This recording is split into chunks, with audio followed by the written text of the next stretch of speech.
Wa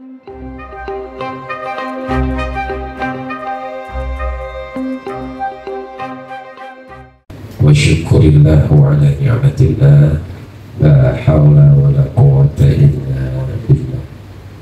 Qala Allah ta'ala fil Qur'anil Karim, a'udzu billahi minasyaitonir rajim. Bismillahirrahmanirrahim.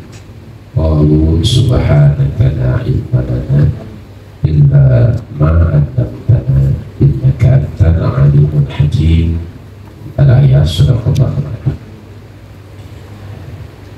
Mari sebelum kita mulai, kita sama-sama berdoa terlebih dahulu kepada Allah untuk orang-orang yang diberikan oleh Allah ujian berupa sakit. Mudah-mudahan segera Allah berikan kesembuhan, baik para jamaah maupun siapa saja yang hari ini Allah berikan sakit, semoga Allah sembuhkan. Mobil khusus untuk Ibu Hajah Hartini Jayati dan Ibu Hajah Retnowati yang hari ini sedang sakit. Semoga Allah memberikan kesembuhan dari sakitnya. Allahumma rabban nas adhibil ba'sa isri wa antasar bin sifat antas sifat utala yudhul saqaman. Al-Fatihah. A'udzubillahi minasyaitonir rajim. Bismillahirrahmanirrahim. Alhamdulillahi rabbil alamin arrahmanir rahim maliki yaumiddin. Iyyaka na'budu wa iyyaka nasta'in. Ihdinas siratal mustaqim. Siratal ladzina an'amta 'alaihim ghairil maghdubi 'alaihim waladdallin. Amin ya Allah ya rabbal alamin. Yang kedua, mari kita sama-sama baca suratul Fatihah untuk keberkahan yang Allah izinkan diberikan kepada para pencari ilmu. Semoga kita termasuk dari orang-orang yang sedang mencari ilmu. Keutamaan majlis ta'lim itu adalah ketika di dalam majlis itu disebut-sebut nama Allah, maka Allah turunkan para malaikatnya untuk hadir di majlis itu, dan majlis itu dijadikan sebagai raudhah miriyadil jannah, tempat-tempat dan taman-taman di antara taman-taman surga. Mudah-mudahan majlis ini menjadi wasilah kita mendapatkan kabul atas doa-doa kita. Jadi ibu boleh ketika bermajlis berdoa, boleh. Dengan sedang bermajlis terus berdoa, boleh, tetap boleh, silahkan berdoa. Karena insya Allah mudah-mudahan doa kita makbul insya Allah. Untuk itu mari kita sama-sama munajat kepada Allah dengan suratul Fatihah. Mudah-mudahan kita semua yang hadir di sini diberkahi Allah Subhanahu wa taala. Likulli niyatin sholihin. Al-Fatihah. Bismillahirrahmanirrahim. Alhamdulillahi rabbil alamin. Ar-Rahmanir Rahim maliki yaumiddin. Iyyaka na'budu wa iyyaka nasta'in.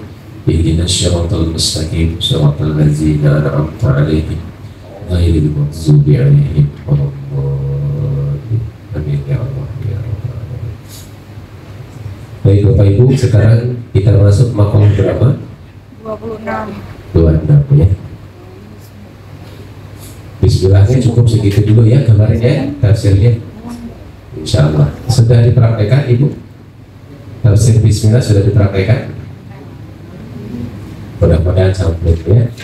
Bagaimana Bismillah itu bukan sekedar lafaz, tapi itu adalah gerakan. Insyaallah. Yang belum mengikuti boleh nanti dilihat di YouTube-nya ya, di YouTube-nya Ngaji Hikam Semarang sudah di upload oleh beliau. Ya. Baik Bapak Ibu, sekarang kita akan masuk ke maqalah 26 ya. Bismillahirrahmanirrahim. Min alamatin najhi fil nihayah ruju' ilallah fil bidayah. Maqalah 26. Min alamatin najhi fil nihayah ruju' ilallah bin najhil bidayah. Di antara tanda keberhasilan di akhir adalah kembali kepada Allah di awal.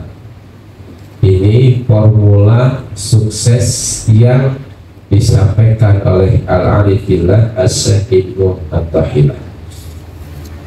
Saya ulangi, min alamati fil najhi nihaya, min alamatin najhi fil nihaya, ruju ilallah fil najhil bidayah. Di antara tanda ya kesuksesan seseorang di akhir adalah kembali kepada Allah di awal. Baik, kita akan kasih penjelasan. Bapak Ibu berbahagia, bukan hampir, itu memang fitrahnya. Fitrah manusia adalah ingin hidupnya sesuai dengan kemauan. Betul ya? Kalau bisa kemauan saya itu terwujud, betul ya? Kalau bisa kemauan saya terwujud. Fitrah manusia ingin hidupnya tenang, damai, bahagia. Itu fitrah, keinginan. Baik masih kecil maupun sudah sepuh. Walaupun sudah sepuh ya tetap kalau bisa nih cucu-cucunya soleh, soleha semua. Tinggal di rumah, tinggal duduk-duduk, ya lihat anak-anak rukun, guyup, aduh enak kayaknya. Ya. Itu yang diinginkan. Yang diinginkan oleh siapa? Yang diinginkan oleh kita sebagai manusia. Nah, namun faktanya di lapangan kita sering menemukannya berkebalikan. Kita mintanya A, tidak dapat A, akhirnya kecewa. Atau kita ingin A, sudah dapat A-nya, tapi nggak dapat kebahagiaannya. Misalkan dari dulu kita memimpikan sebuah rumah, dapat rumah. Setelah dapat rumah, nggak tuh bahagianya ada. Dari dulu memimpikan dapat mobil, sudah dapat mobil, tapi nggak ada tuh bahagianya. Gitu. Dari dulu memimpikan dapat pasangan, saya dapat pasangan, nggak ada bahagianya, yang ada cuma masalah tuh di sini. Gitu. Jadi banyak sekali hal-hal yang terjadi kepada kita yang apa yang kita lakukan itu sering tidak sesuai faktanya. Kita doa dikabulkan sama Allah sesuai dengan keinginan kita, tapi ternyata nggak ada bahagia, kita nggak merasa bahagia. Nah, padahal ciri sukses itu adalah saat kita menemukan sesuatu itu, sebetulnya ciri utamanya parameter cuma satu, adalah apapun takdir yang Allah kasih, kita semakin dekat dengan Allah. Apapun yang takdir yang Allah kasih, maka kita tetap bahagia. Itu sebetulnya kesuksesan. Nah, beliau Al-Arifillah As-Syekh Ibnu Athaillah menyampaikan kepada kita bahwa ketika kita ingin mendapatkan keberhasilan di akhir, maka rumusnya sederhana, ruju ilallah bin najhil bidayah, kembali kepada Allah di awal. Ini rumusnya. Kalau kita memulai dari mengembalikan semuanya kepada Allah, memulai dari titik awalnya adalah Allah, insya Allah di akhir Allah berikan kebahagiaan, kesuksesan. Nah, sang pengarang kita Musannif memberikan pada kita sebuah contoh, yaitu perang Badar. Jadi ketika perang Badar itu berapa anggotanya pasukan Islam berapa? 300 ya. Terus pasukannya musuh Quraisy berapa? 1000, kurang lebih segitu ya, dibulatkan saja. Nah, saat itu sesungguhnya umat Islam tidak siap perang, dan mereka Quraisy itu siap perang. Sehingga yang dilakukan oleh kaum muslim pada waktu itu memperbanyak apa? Doa. Bahkan sampai Rasulullah berdoanya itu selendangnya jatuh pun tidak terasa. Beliau berdoa sambil berdiri. Jadi beliau menyampaikan, musannif menyampaikan, ini adalah sebuah tanda ketika kita memulai dengan Allah, maka insya Allah hasilnya kesuksesan. Dan masya Allah yang terjadi adalah sukses, menang umat Islam. Atau di perang Hunain. Di perang Hunain itu umat Islam lengkap, 12.000 sudah lengkap semua. Ya, lengkap dengan persenjataannya. Namun perang Hunain ternyata umat Islam mengalami kekalahan. Kenapa? Ternyata di dalam hati para sahabat sudah punya perasaan percaya diri dengan apanya? Senjatanya, dengan pasukan. Jadi ini sebagai landasan awal untuk memulai bagaimana kedisiplinan hati kita saat kita memulai sesuatu. Jadi Bapak Ibu dirahmati Allah, agar kita sukses di awal, agar kita sukses di akhir itu bagaimana? Pertama, kita selalu memulainya dari siapa dulu? Allah. Kita memulainya kepada Allah. Nabi Ibrahim di dalam surat As-Saffat, ketika beliau memiliki keinginan, maka beliau mengatakan, wa qala inni dahibun ila rabbi sayahdi. Waqala, dan Nabi Ibrahim berkata, ini sungguhnya dahibun, aku akan dahibun, datang, pergi, ila rabbi, kepada rabbi sayahdi. Sebentar lagi aku akan mendapatkan petunjuk, agar aku dapat petunjuk. Jadi Nabi Ibrahim ketika ingin menemukan sesuatu, kembalinya pada siapa? Allah. Atau Nabi Musa saat dikejar oleh tentara Fir'aun, di belakangnya tentara Fir'aun, di depannya apa? Laut. Terus semuanya mengatakan inna lamudrakun, kita akan tersusul, kita akan mati. Terus Nabi Musa mengatakan, kalla, tidak akan pernah tersusul. Inna ma'iyya rabbi sayahdin, sesungguhnya Rabb bersamaku sayahdin, sebentar lagi akan memberikan petunjuk. Jadi orang-orang yang di dalam hatinya ada Allah, maka Allah akan tolong. Ini rumus pertama. Nah, Bapak Ibu yang dirahmati Allah, bagaimana aplikasinya dalam kehidupan kita sehingga makalah ini bisa kita aplikasikan? Kira-kira begitu ya. Baik. Ini kita aplikasikan saja langsung. Gimana agar sukses? Baik, yang pertama ada 5 formula. Gimana sih caranya agar kita kembali pada Allah itu betul-betul?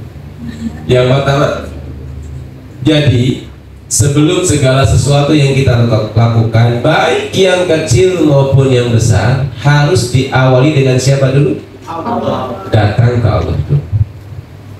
Harus diawali dengan datang kepada Allah. Nah, kalau kemarin kita sudah bahas tentang tafsir bismillah, sesungguhnya ini aplikasi. Kalau di dalam salah satu hadis katakan bahwa setiap apapun, amalan apapun yang kita kerjakan tanpa mengucap bismillah, bahwa pasti tertolak. Maka semua amalan itu ucapkan bismillah, insya Allah diterima sama Allah. Nah, ada apa dengan bismillah? Kemarin kita sudah bahas. Kita hanya bahas satu saja huruf. Itu apa? Huruf ba saja. Di dalam huruf ba ada 13 makna dan kita bahas 3 saja kemarin. Satu, ba pertama adalah lil ilsaq. Lil ilsaq itu adalah nempel. Jadi bismillah itu adalah gerakan pikiran dan hati kita nempel sama Allah. Jadi kita kan ingin, saya sudah dekat sama Allah. Caranya gimana dekat? Cara dekat itu gerak, bergerak. Bergeraknya gimana? Ya bergerak, pikiran dan hati kita bergerak sama Allah. Tidak bisa duduk saja. Hidayah itu bukan hadiah. Hidayah itu harus dicari. Dicari gimana? Ya bergerak. Maka bismillah itu gerakan. Gerakan diri kita nempel sama siapa? Allah. Bismillahirrahmanirrahim. Ketika kita mengatakan bis, itu ada makna lil ilsaq, artinya kita nempel. Plak. Nah, kalau udah nempel sama Allah, ya sudah. Kita nempel dengan yang maha besar. Kita nempel dengan yang maha kuat. Kita nempel dengan yang maha rahman, yang maha rahim. Gitu. Ini makna pertama. Jadi memang betul-betul kita memulainya dengan kita nempel dulu sama Allah. Ya. Ada nggak hambatan untuk nempel? Banyak. Walaupun ada hadis Rasul mengatakan, kalau engkau datang kepadaku berjalan, aku akan datang kepadamu dengan berlari. Saking Allah cintanya sama kita. Tapi ada nggak hambatannya untuk menempel sama Allah? Banyak. Apa hambatannya? Dosa kita, cara pandang kita, prasangka kita kepada Allah. Nah, saat kita mengatakan bismillah, kita menempel pada Allah, betul-betul kita harus merasakan bahwa kita ini sudah nempel dengan yang maha segala. Seperti misalkan saya, sini siapa nih? Saya siapa? Ya Pak Budi. Pak ini bos, uangnya nggak berseri, nggak ada serinya, banyak. Lalu saya datang ke Pak Budi, nempel sama Pak Budi, kata Budi, ayo makan bakso. Kira-kira saya tenang nggak? Ya tenang. Kenapa tenang? Dibayarin sama Pak Budi, betul nggak? Dibayar. Karena udah nempel ke Mas Budi, yuk kemana? Sekarang? Umroh. Ah tenang, ayo berangkat. Siapa yang bayarin? Saya. Nempel. Aman. Jadi perasaan itulah yang harus ada dalam diri kita saat kita mengatakan Bismillah. Artinya kita merasa bahwa Allah yang melindungi kita, merasa bahwa Allah yang akan melindungi semuanya, mencukupi semuanya. Maka orang-orang yang mengucapkan Bismillah dengan betul, dia ketemu dengan ketenangan. Tetap berlatih terus ya, Bapak Ibu ya. Nah, rujuk ilallah fi najil bidah itu begitu. Jadi kita betul-betul bahkan sebelum minum pun kita sudah rujuk dulu. Bismillah. Nempel dulu sama Allah. Maka kalau sudah nempel, maknanya bukan dengan menyebut nama Allah. Kalau sudah nempel namanya atas nama Allah. Kalau atas nama Allah maknanya adalah yang minum tidak ada. Yang ada hanya siapa? Allah. Atas nama pengurus RT saya sampaikan permohonan maaf karena Pak RT nggak bisa datang. Kan atas nama pengurus RT. Berarti saya ini nggak ada. Dengan mengatakan Bismillah atas nama Allah saya minum, berarti atas nama Allah artinya Allah yang memerintahkan saya minum. Siapa yang membuat lapar? Siapa yang membuat haus? Bisa kan kita? Nggak bisa. Yang bisa membuat haus dan lapar itu siapa? Allah. Berarti yang memerintahkan siapa? Allah. Betul. Nah ini butuh kita paham itu. Itu cara pertama untuk bergerak. Lil isok. Yang kedua litabaruk. Bismillah itu baik. Litabaruk itu apa? Kalau sudah nempel maka keberkahan akan muncul pada kita. Maka sinyal-sinyalnya harus kuat. Litabaruk. Terus yang ketiga lil isti'anah. Selalu kita minta tolong sama Allah. Itu yang pertama. Jadi cara kita rujuk ilallah itu adalah dengan kita menyerahkan semua urusan kita hanya kepada Allah. Bahkan di awal sebelum kita melakukan, kita mengatakan Bismillah ya Allah, saya menempel kepada Engkau, saya nempel sama Engkau ya Rabb. Karena mohon maaf, pikiran dan hati kita ini tidak akan diam, dia akan menempel kepada yang diinginkannya. Terkadang mohon maaf kita nempelnya dengan apa? Dengan kesukaan. Contoh misalkan saya kesukaannya nonton bola, PSIS sama Persib. PSIS karena saya orang Semarang, Persib karena saya kelahiran Tasikmalaya. Nah, ya kan Jawa Barat ya. Maka saat saya misalkan lagi ada berita Persib, walaupun saya nggak pernah nonton, saya pasti dalam pikiran skornya berapa ya dilihat. Berarti saya nempel dengan apa? Persib pikirannya. PSIS berapa ya sekarang, urutan berapa ya? Itu artinya kita akan nempel kepada sesuatu, betul? Ini bahaya kalau kita nempelnya pada bukan selain Allah. Alangkah indahnya kalau yang kita tempel itu siapa? Allah. Setiap yang kita lihat, ya Allah, apakah yang saya lakukan ini sesuai dengan keinginanmu atau tidak? Ya Allah, apa yang saya lakukan ini akan membuat engkau bahagia atau tidak? Kira-kira begitu. Selalu yang kita tempel adalah Allah. Karena kalau enggak ya nempelnya kepada yang lain. Ya, betul nggak Bu? Kalau ingin dibuktikan lagi silakan. Tadi sholat subuhnya yang nempel Allah atau yang nempel masak? Karena aduh belum masak ini tuh. Usianya belum masak nasi ini, aduh. Anak-anak gimana nih? Allah. Berarti yang nempel bukan Allah, siapa? Masakan. Begitulah dari kita. Maka gerakan nempel pada Allah harus disengaja. Dan itu sulit. Kita apa Bu? Tidak semudah bicaranya untuk nempel sama Allah. Namun saat kita sudah nempel, Masya Allah, keberkahan akan muncul pada kita dan kita hanya selalu mintanya kepada Allah. Oke, itu yang pertama aplikasinya. Jadi aplikasinya yang pertama adalah selalu sebelum melakukan sesuatu ucapkan apa? Bismillah. Bismillah dengan pemahaman yang sudah kita sampaikan sebelumnya ya. Monggo dilihat saja di YouTube-nya. Ada sampai Rahman-Rahim ya sudah ya? Baru Mbak saja. Oh, alhamdulillah baru Mbak. Maaf ya. Kalau Pak. Jadi sampai Pak dan Maria. Nah, selanjutnya, kenapa kita harus menempel di awal kepada Allah? Ruju ilallah bil bidayah. Datang ke Allah di awal. Kenapa? Inilah poinnya. Bahwa seseorang ketika mulai sesuatu dia yakin dengan dirinya, maka disebut dengan percaya diri. Percaya dengan kemampuan diri sendiri. Itu yang dulu saya sering sampaikan kepada teman-teman saya ketika saya diundang menjadi motivator. You harus percaya diri. Kamu punya kemampuan, kamu cerdas, otakmu sekian miliar, penelitiannya dadar saya sampaikan. You harus percaya diri, kamu bisa. Ternyata yang saya sampaikan salah. Ternyata ketika kita percaya diri, yakin dengan kemampuan diri sendiri, dan kita melupakan dan menafikan Allah, maka kalaupun nanti berhasil, itu dibiarkan sama Allah. Sedangkan urus sendiri. Dan terkadang mohon maaf, kesuksesan itu justru menjatuhkannya. Justru apa? Menjatuhkan. Setelah sukses, nggak sedikit yang kayak begitu. Maka bagaimana kalau dengan Allah? Dengan rumus ini. Rumus ini merubah, mentransformasi dari PD menjadi PA. Dari percaya diri menuju percaya Allah. Bahwa bagi Allah tidak ada yang tidak mungkin, semuanya mungkin. Bahkan bagi Allah, saya sekarang bisa jadi nggak bisa. Misalkan saya udah biasa ceramah, terus saya bilang, besok ceramah di mana? Di sana ya. Ya. Bisa nggak? Bisa. Ya bisa pokoknya. Udah pokoknya bisa. Ternyata pas waktunya saya sakit turun.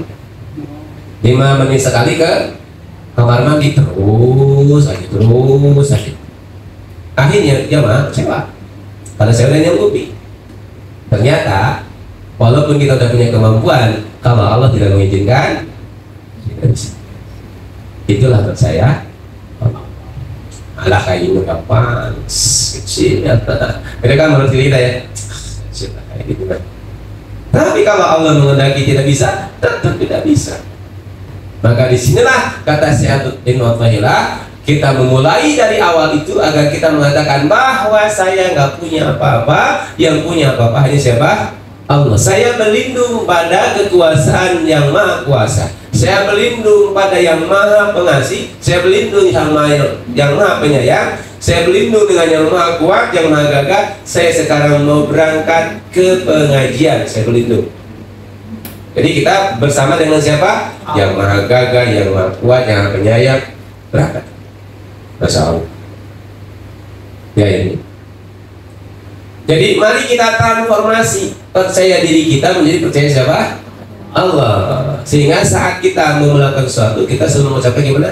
Insya Allah. Jika Allah menghendaki. Itu betul. Kenapa? Karena kita gak memiliki kekuatan di masa depan. Terus? Setuju Bapak Ibu? Ini aplikasinya ya. Bu, besok reuniannya, rujakannya. Yo, siap. Saya datang. Nggak ada insya Allahnya.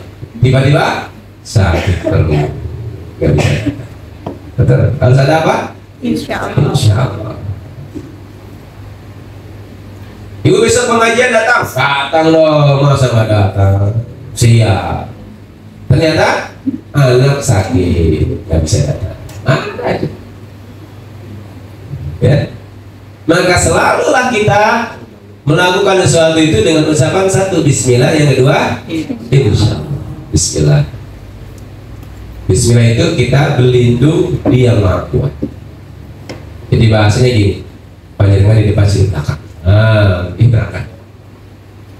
Jadi kita selalu tidak ada, yang ada hanya beliau.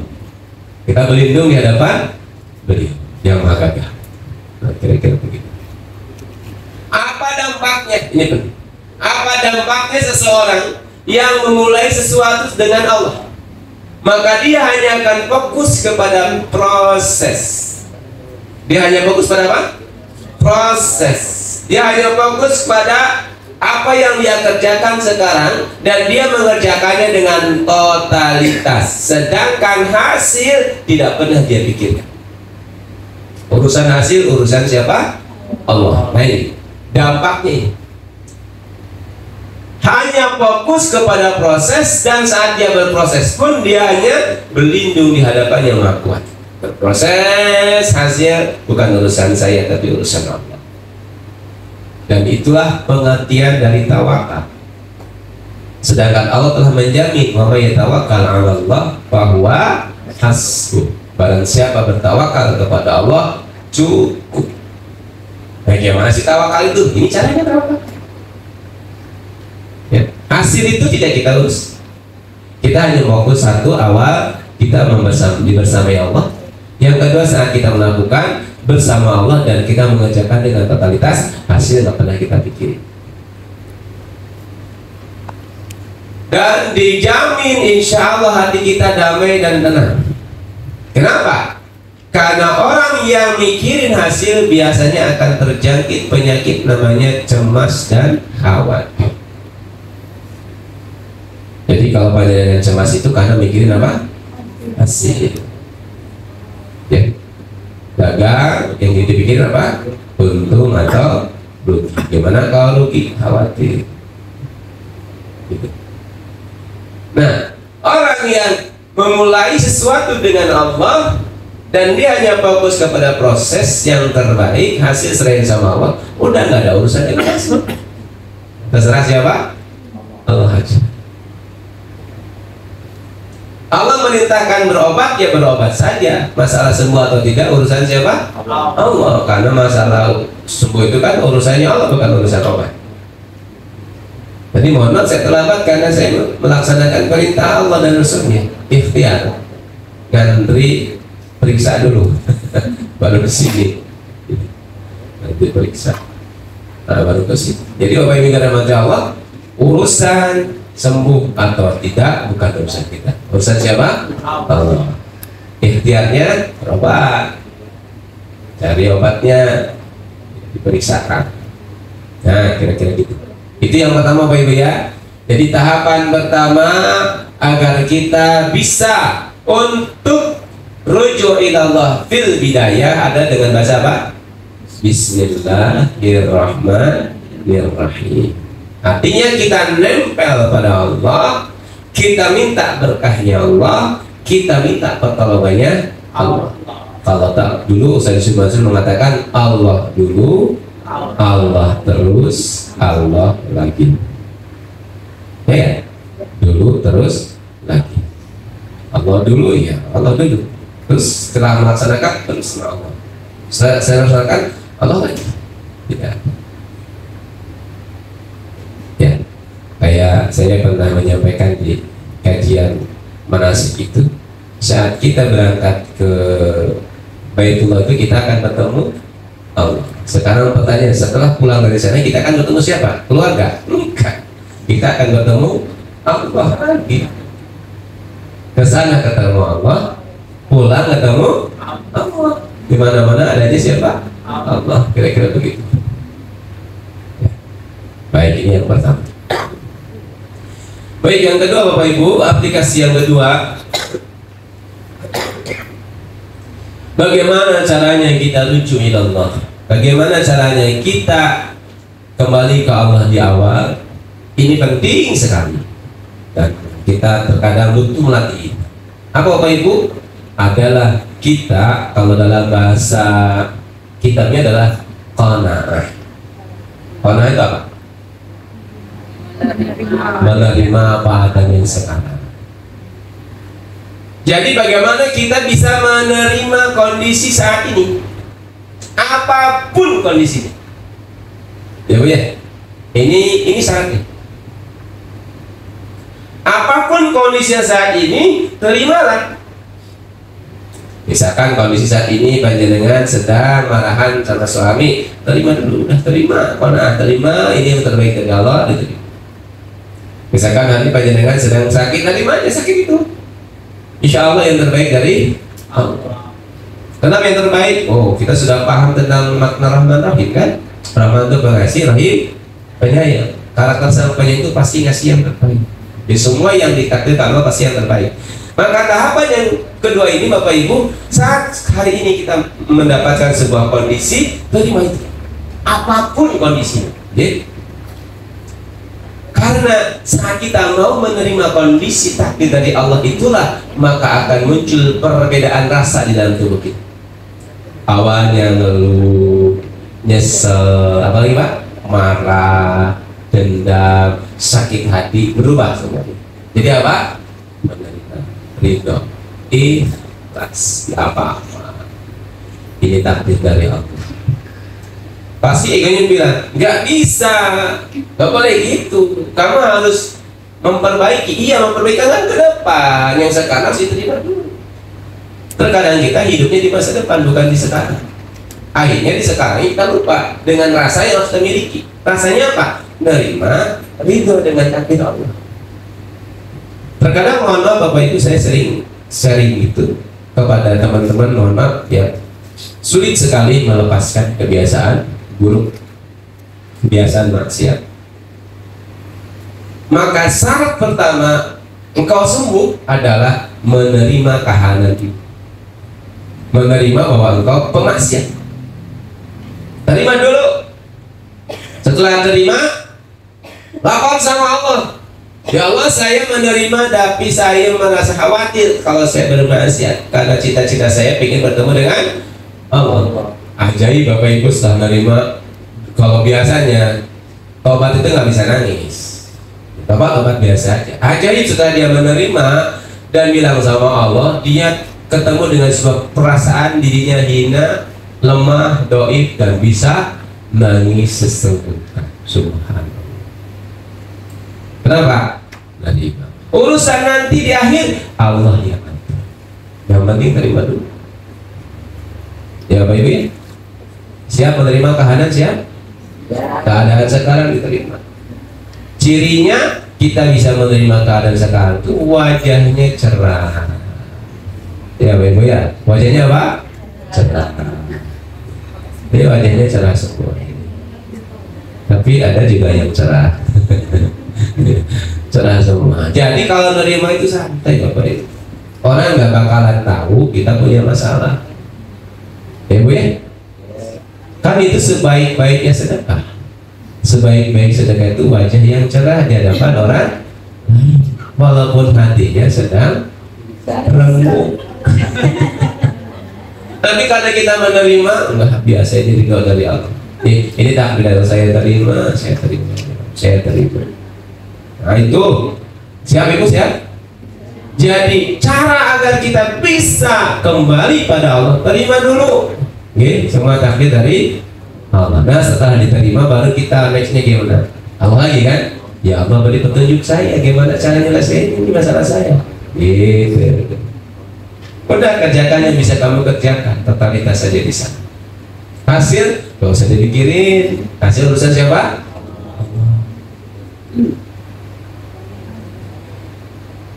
Nah Bapak Ibu rahmati Allah. Itu yang berapa? Kedua. Yang kedua itu terima apapun yang Allah kasih sekarang. Yes. Siap Ibu siap? Ini paling sulit, betul nggak? Hanya Jangan menerima itu sulit kan? Pasti ada yang melawan di hati. Raisa aku memakan deknya Raisa. Tujuh turunan angin. So, nah saat itu kita lakukan, ya kita nggak bisa rujuk Allah. Harus apa? Terima. Oh ini takdir Allah. Tapi sakit banget. Ini sakit memang. Ini memang pelajaran dari Allah. Ya Allah, saya ridho, saya ikhlas dengan apapun yang Kau takdirkan. Kalau ini menjadi wasiat Kau gugurkan dosa-dosa saya, dosa-dosa hamba gitu ya Allah. Terima. Bersama ya. Setuju? Sahabat berapa nih? 2. Baik, yang ketiga apa ini rahmat Allah? Yang ketiga, izin Bapak Ibu, yang ketiga juga butuh konsen. Butuh kita konsentrasi, butuh kita aplikasikan. Yang ketiga ini kita bisa rujuk Allah kalau kita sudah paham di mana identitas langit kita. Ada identitas bumi, ada identitas langit. Identitas bumi apa? Nama kita masing-masing. Usep, Badruz Zaman, Mustaba, itu identitas bumi. Ya. Lalu identitas langit apa? Peranan kita di bumi ini yang Allah titipkan kepada kita. Melalui apa? Melalui kemampuan yang Allah berikan kepada kita. Itu penting. Ya Bapak Ibu ya. Temukan apa Bapak Ibu? Identitas. Gimana cara menemukannya Bapak Ibu? Cara menemukannya sederhana. Sekarang yang sering dikerjakan oleh kita apa? Yang disukai oleh kita apa? Yang terakhir kita kerjakan apa? Yang saat kita mengerjakannya membuat kita semakin dekat dengan Allah, Allah suka pada kita. Nah itu caranya. Identitas apa Bu? Oke. Misalkan mohon izin Bapak Ibu ya. Ketika saya menemukan identitas langit saya, misalkan sebagai seorang pemberi kabar, ya, penyampai kabar, baik dari hadis, dari Quran maupun dari para ulama. Jadi saya ini bukan ulama, tapi pemberi kabar, penyampai apa yang disampaikan para ulama. Kalau bahasa lainnya lain, guru. Nah, ketika saya sudah menemukan identitas itu, maka saya hanya fokus di sini aja. Apapun resikonya. Apapun apa? Resiko. Kalau bahasa lain, identitas langit itu adalah tongkat Musa. Apa Bu? Tongkat Musa. Tongkat Musa itu dari emas tidak? Bukan, dari kayu ya. Kira-kira mahal atau tidak? Tidak. Kira-kira sederhana atau istimewa? Sederhana. Tapi karena itu tongkat Musa dipakai oleh Musa, kira-kira hasilnya sederhana apa aja? Ajaib. Dipukulkan ke batu keluar 12 mata air. Fanfajarat min husnata asyrata aina. Dipukulkan ke laut, belah lautnya. Dilempar ke tanah menjadi ular. Padahal tongkatnya dari kayu. Tapi karena keyakinan yang penuh pada Allah, ini adalah tongkat saya, dan ini adalah cara Abdul saya untuk berdakwah. Masya Allah, menjadi ajaib. Nah ini betul kita yakin. Panjenengan sebagai saya, status identitas saya itu sebagai ibu rumah tangga, ya sampun. Jadi ibu rumah tangga yang baik. Bisa nggak ibu rumah tangga membelah lautan? Bisa. Kata siapa? Iya betul. Ya, membelah lautan bisa? Bisa. Oh, identitas langit saya jualan, dong, gimana? Jualan aja. Bisa nggak jualan itu bisa menyelesaikan masalah itu? Ya bisa. Tapi harus apa? Ya, keyakinan. Yang penting apa? ya, insya Allah keyakinan itulah yang akan membawa keajaiban. Keyakinan terhadap identitas kita masing-masing. Jadi kenapa saya menyampaikan itu? Karena ketika kita kembali pada Allah, maka kita sadar siapa saya dan apa yang akan dikomunikasikan kepada Allah. Ya Allah, saya penyampai. Izinkan yang saya sampaikan adalah apa yang kau sukai. Ya Allah, saya penyampai. Izinkan yang saya sampaikan adalah apa yang sudah ada di dalam hadis dan kaul para ulama. Ya Allah, saya penyampai. Izinkan yang saya sampaikan sanadnya, rawinya benar, bertahap dengan baik. Kan gitu doanya, kan gitu. Karena saya penyampai. Jadi saya kembali kepada Allah itu membawa proposal. Panjenengan sebagai pedagang, ya Allah, jadikan dagangan saya laku dan untung, karena untungnya untuk bersedekah.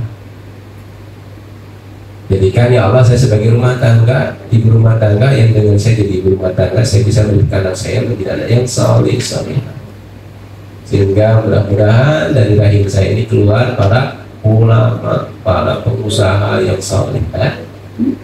Betul Bapak Ibu? Jadi semua itu bisa kita akhirnya kepada Allah itu ngomong, bicaranya ya, munajatnya itu jelas. Yang kita harus tahu dulu identitas itu.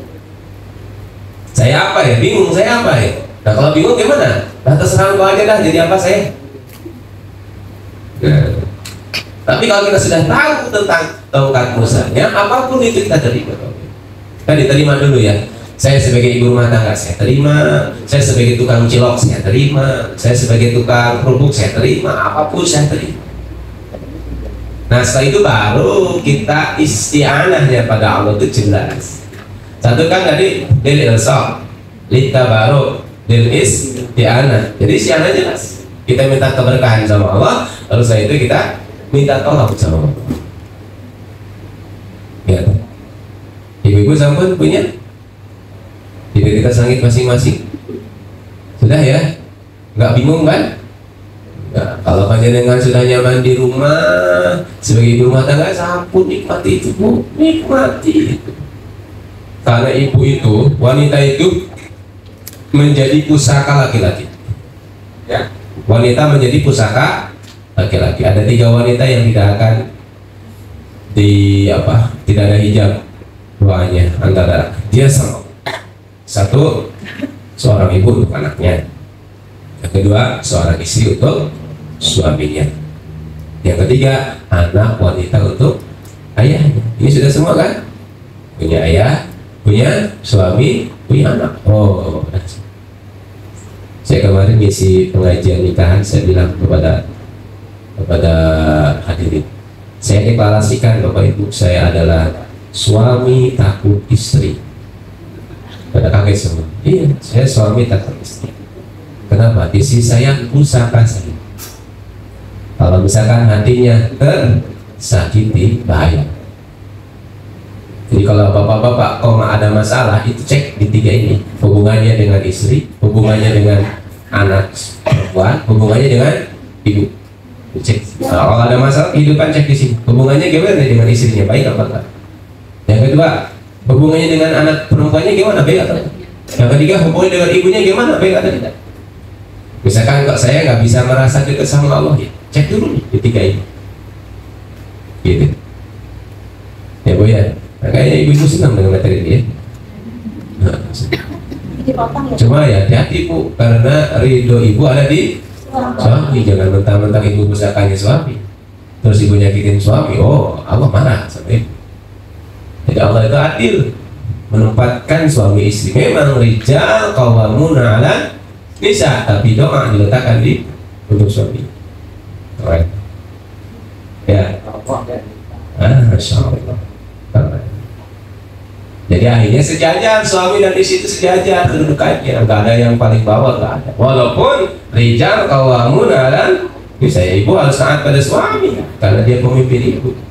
Tapi kalau suami macam-macam sama ibu, hati dia doanya bisa terhambat, gitu ya. Kecuali istijabah. Suami dikasih istri, wah dikasih sama Allah, tapi dia lupa sama Allah, ya buat apa? Oh, jadi tadi apa Bu? Identitas. Nah, ibu-ibu itu sudah luar biasa lah, lengkap. Ibu mau milih jadi apa? Ibu rumah tangga, keren Bu. Ibu yang memilih jadi ibu rumah tangga, saya katakan keren. Itu profesi yang mulia. Profesi yang mulia. Ibu-ibu yang mau jadi pedagang, keren Bu, karena membantu suami. Ibu yang profesi sebagai apa lagi? Pegawai negeri, keren. Karena ibu membantu suami dan membantu orang lain. Tapi kewajiban utama jangan sampai ketinggalan. Itu di rumah. Semuanya keren kalau bisa mengerjakan. Kadang ibu rumah tangga ngeluh, gimana saya di rumah terus, nggak keren itu. Aduh, ibu rumah tangga pagi-pagi habis nyuci, habis apa, bisa baca Quran ya?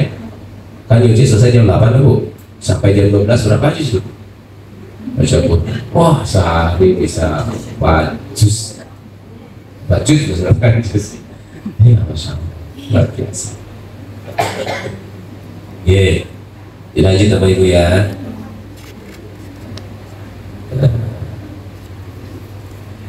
Baik, Bapak Ibu yang dirahmati Allah.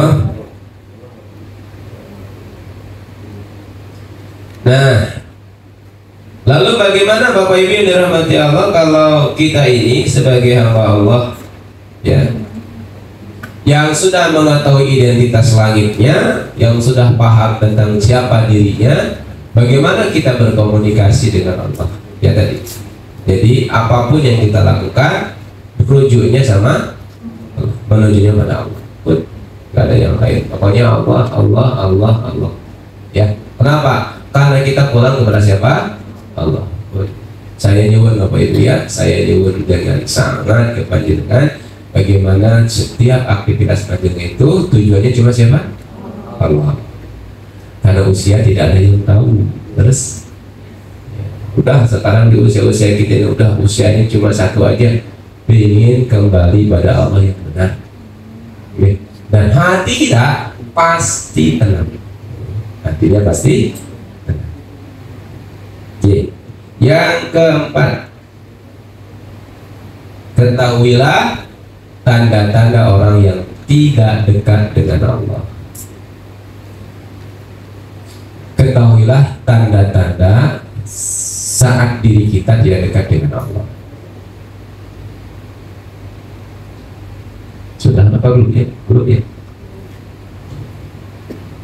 Apa tanda-tandanya? Kalau dalam hati kita, yang pertama, kalau dalam hati kita mengutamakan dunia daripada Allah. Mengutamakan apa? Dunia. Jadi hatinya tersuasana oleh dunia. Pikirannya itu dunia gitu. Nah, kalau ada dalam diri kita itu, berarti kita harus segera kembali. Yang ada hanya dunia, dunia, mengutamakan dunia. Yang kedua, cirinya adalah tidak segera kembali kepada Allah. Ini ciri orang yang jauh dari Allah. Tidak segera kembali pada Allah. Jadi kembali pada Allah segera, kapan? Sekarang. Tidak boleh jauh-jauh, tidak boleh lama-lama. Dan itu hanya bisa dengan praktis, dengan ucapan apa? Bismillah. Langsung berangkat semua. Yang ketiga,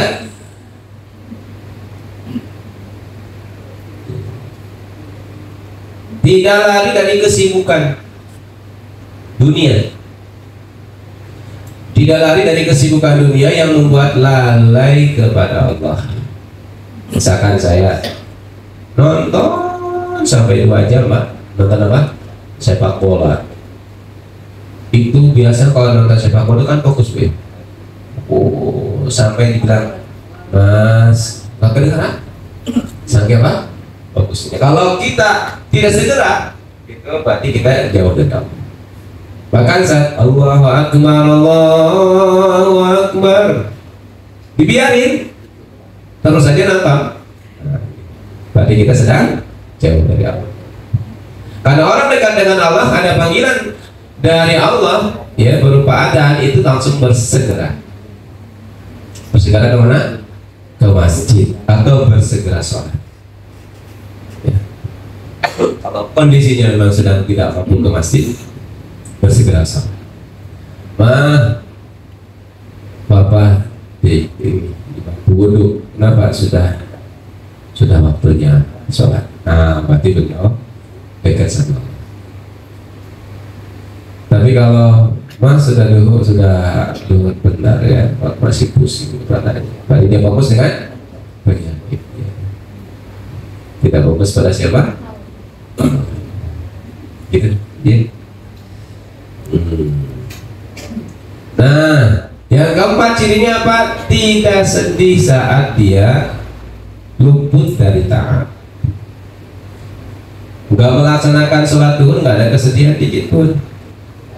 Aduh, mana nggak bisa sholat duhur, nggak ada tuh. Keinginan itu nggak ada, kesedihannya nggak ada.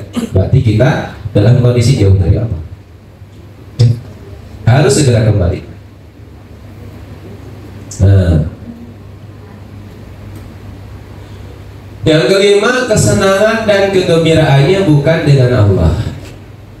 Kesenangan dan kegembiraannya bukan dengan Allah. Jadi kalau dia sedang tertekan jiwanya, tertekan hatinya, tertekan pikirannya, sedang lelah pikiran, lelah jiwa, dia larinya ke hiburan. Mungkin karaoke, mungkin jalan-jalan. Dia meletakkan kegembiraannya saat dia jalan-jalan.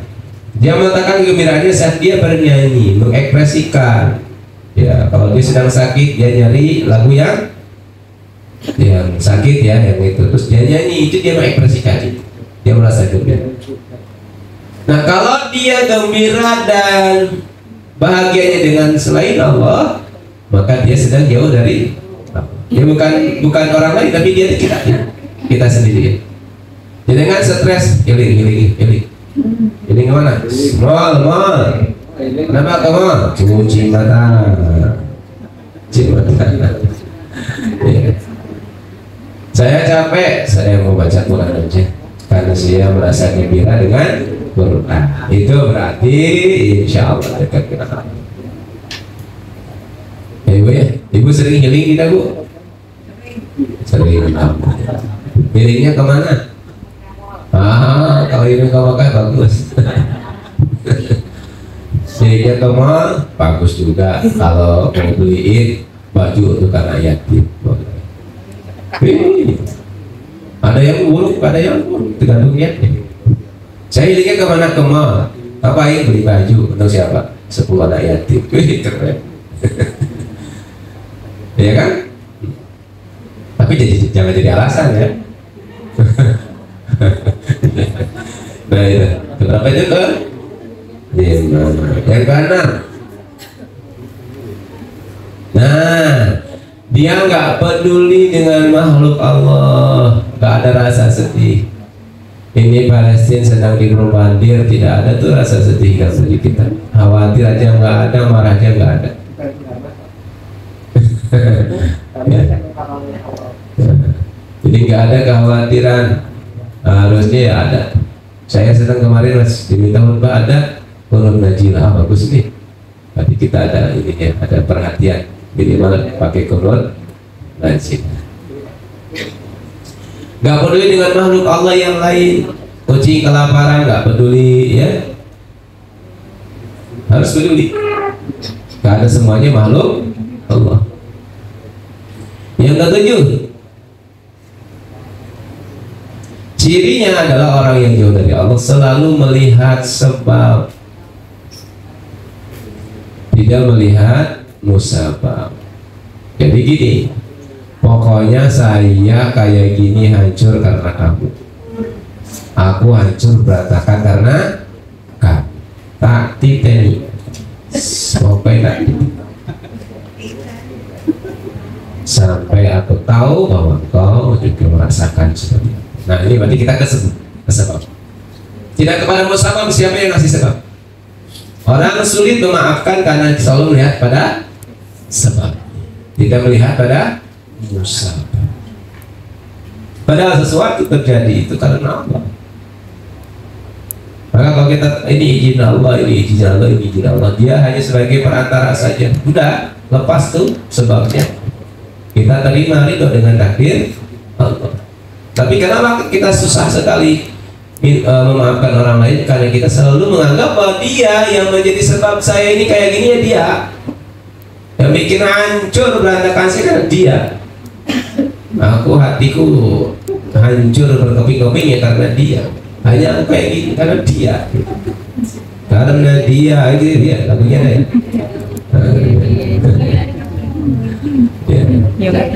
Jadi lihatnya ke sebab. Maka insya Allah kalau hamba Allah yang tidak melihat sebab dan musabab, insya Allah segera memaafkan tuh. Saya maafin aja, dia cuma sebab aja. Musababnya kan dalam siapa? Allah. Udah saya maafin. Enak hidupnya apa? Nggak ada musuh. Biarkan orang membenci kita, tapi kita nggak pernah benci orang. Biarkan orang ngata-ngatain kita, padahal di hati kita selalu doain dia.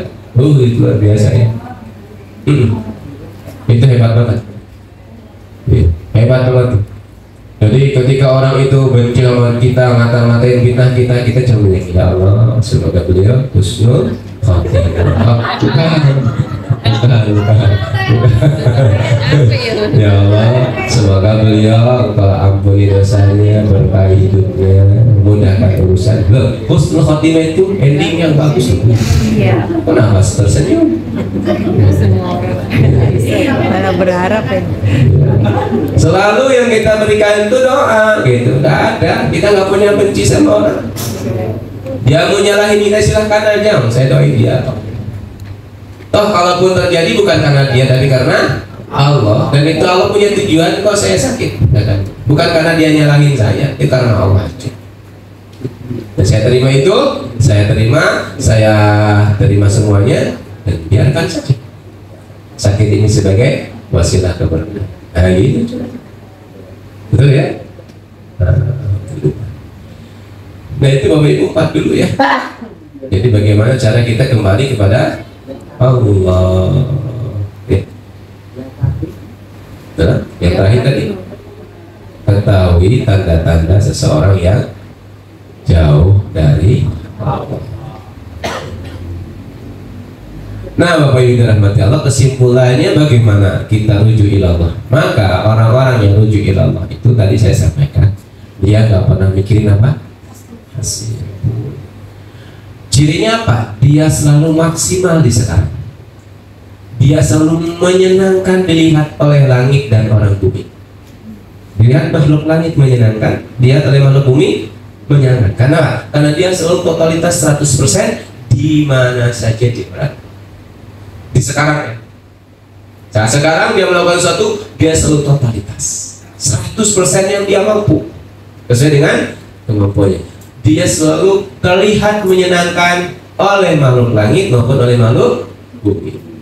Jadi kalau ada orang yang benci sama kita, justru harus evaluasi, jangan-jangan saya belum rujuk ilallah, kembali pada Allah bil hidayah. Karena orang-orang rujuk ilallah bil hidayah, pasti ketika dia bekerja, dia totalitas bekerja, hasil urusan selain sama siapa? Allah. Itu urusan Allah. Ya, kenapa? Karena kan kita sering doa, Rabbana atina fid dunya hasanah wa fil akhirati hasanah. Artinya apa, Bu? Kita minta sama Allah di dunia itu yang terbaik. Bisa jadi yang kita minta itu bukan yang terbaik. Maka dihapus tuh doa kita ini dengan Rabbana atina fid dunya hasanah wa fil akhirati.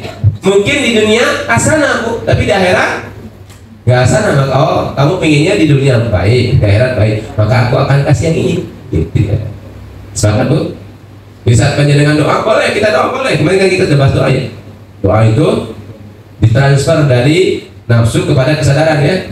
Kita doa sama Allah, doa semua yang diinginkan doa. Terus ditutup dengan Rabbana atina fid dunya hasanah wa fil akhirati hasanah wa qina adzabannar. Artinya apa? Ya Allah, sesungguhnya dari semua permintaan saya itu, yang saya minta adalah terbaik di dunia, terbaik di akhirat. maka akan dilihat sama Allah, ini kayaknya baik di dunia buat kamu tapi nggak baik di akhirat. Di stop. Maka waspada sama Allah. Karena itu doa kita juga. Aduh kalau gitu saya nggak usah kepada hati aja lah. Yang penting keinginan saya terkabul. Boleh, tapi bisa jadi tidak sesuai dengan apa yang dikehendaki oleh Allah. Karena kita mintanya atina fid dunya atina hasanah wa fil akhirati hasanah. Betul. Jadi kalau ada sesuatu yang kita minta kalau enggak terkabul, bukan enggak terkabul karena kita sudah punya Rabbana atina fid dunya hasanah itu. Yang Allah kabul yang hasanah di dunia, hasanah di akhirat. Dan kita yakini yang sekarang kita hadapi itu hasanah di dunia wal akhir, diterima dengan sabar. Kalau tidak nyaman, diterima dengan syukur. Kalau nyaman, gitu ya. Itu apa yang saya sampaikan. Kalau ada pendalaman yang mau ditanyakan, semua. Silakan. Assalamualaikum warahmatullahi wabarakatuh. Waalaikumsalam. Makasih Pak Ustaz. Yang mau saya tanyakan itu kan kalau orang ngejar akhirat itu kan dia akan ikut. Kenapa kalau kejadian dunia saja itu akhirat nggak ikut? Itu faktor apa? Ya, ketika kita ngejar akhirat, dunia ikut. Allah sampaikan di dalam Al-Qur'annya bahwa Allah jadikan bagi orang-orang yang bertakwa kepada Allah apa? Fatah Allah, Allah buka apa? Barakati minas sama'i wal ardh.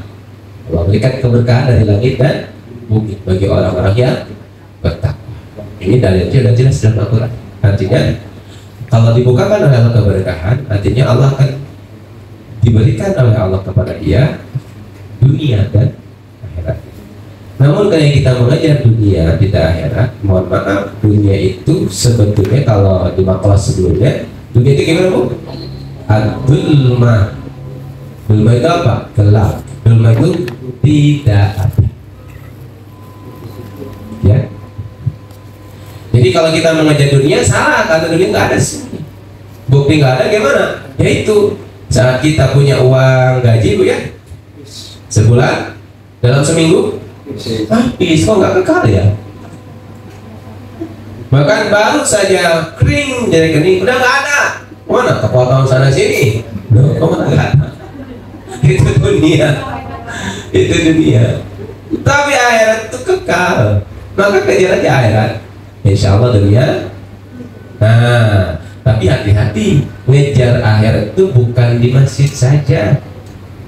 Jadi bukannya di masjid ada akhirat, di pasar juga ada akhirat, di kantor juga ada akhirat, di profesi jenengan juga ada akhirat. Ya, masjid iya itu akhirat. Namun ngejar akhirat tidak hanya di sana. Artinya orang-orang yang mengejar akhirat itu dia yang bekerja, bahkan kerjanya jauh melebihi orang yang mencintai dunia. Itu ya. Di jalan ada akhirat, ada. Di jalan banyak pohon yang jatuh bisa kita singkirkan. Di kantor ada orang yang butuh bisa kita bantu. Di kantor kita punya tambahan uang bisa kita kasihkan yatim. Akhirat banyak. Ainama, kemana saja engkau melihat, kemana saja engkau menghadap, di sana adalah wajhullah. Ada wajhullah, ada Allah. Atau kalau bahasa lain, dimanapun kau berada di sana ada akhirat. Ya, di sana ada siapa? Akhirat. Di mana saja engkau berada, di sana ada akhirat. Ya. Maka kejarlah akhirat. Ya. Gitu ya. Oke. Ada yang lain? Cukup? Ya, alhamdulillah kalau cukup. Kita tutup dulu Bapak Ibu ya dengan ucapan hamdalah. Alhamdulillahirabbil subhanakallahumma wa bihamdika asyhadu an la ilaha illa anta astaghfiruka wa atubu ilaik. Assalamualaikum warahmatullahi wabarakatuh.